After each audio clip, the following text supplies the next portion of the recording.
people around me were carrying weapons. I mean, we used to have a retail store when I was a kid that my family owned, and people would come in with a pistol strapped to their side. And I'd always feel like, good, if somebody comes in here to rob this place, my friend here has a pistol.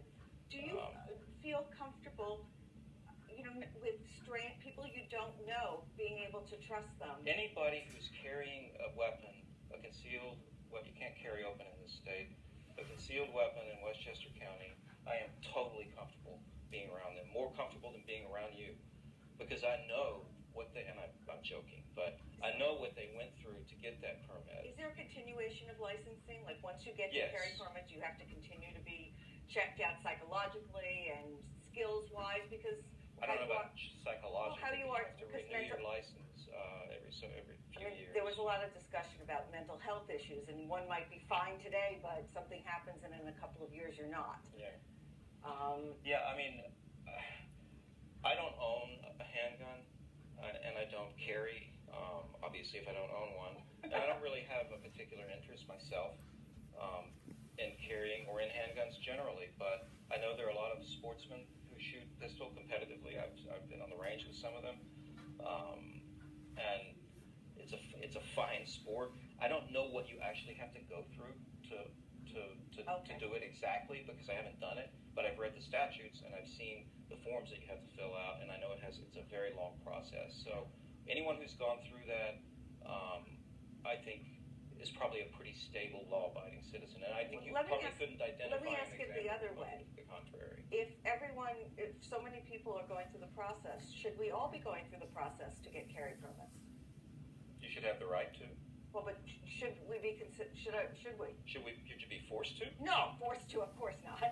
But I'm going to actually jump back to the mental health issue, because the New York State database for people, it's about 33,000, and Westchester County has the distinct, we are number 2 in New York State for the most people. And what database? It is for people that have been in serious treatment for mental health issues and medication for mental health issues. And I have heard that the permitting process, as they're doing the next background check, that it is very difficult for law enforcement to keep up with the mental health database, and so that is a concern.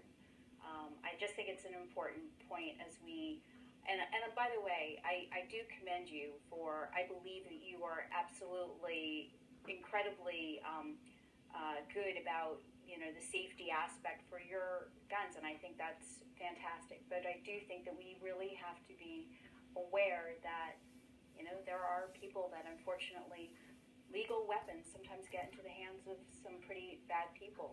There are already laws that cover all of those things, and thank you, but I think most gun owners are like me in terms of safety, keep their guns locked up in safes. But on the mental health issue, I think very likely we would agree. I don't think anybody that I know on the sort of gun rights side would disagree that people with mental health problems should not be allowed to purchase or have guns.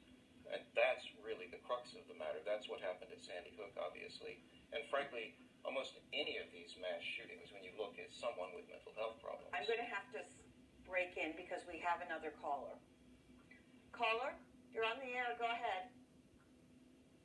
Okay, I'm here. Go ahead, caller. Okay. I have an answer for you for the mental health. When all these licenses are recertified, when all these licenses are recertified from Westchester County, what happens is when you put them in, they go through another background check through the NICS and also to New York State's mental health department. So if somebody has been entered into a psychiatric ward, whether on their own or forced to, that's going to pop up a hit on that, and then that will then hold up the licensee.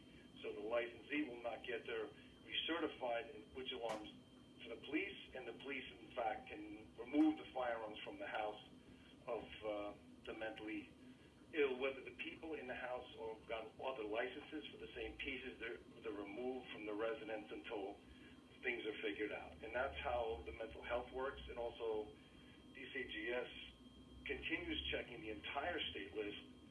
Every 4 years, the entire state list is started from start to finish. So mental health and all, and it's a constantly turning item. So anything picked up in the state of New York is immediately forwarded to the state and comes down, and it happens within hours that you'll know somebody is in trouble.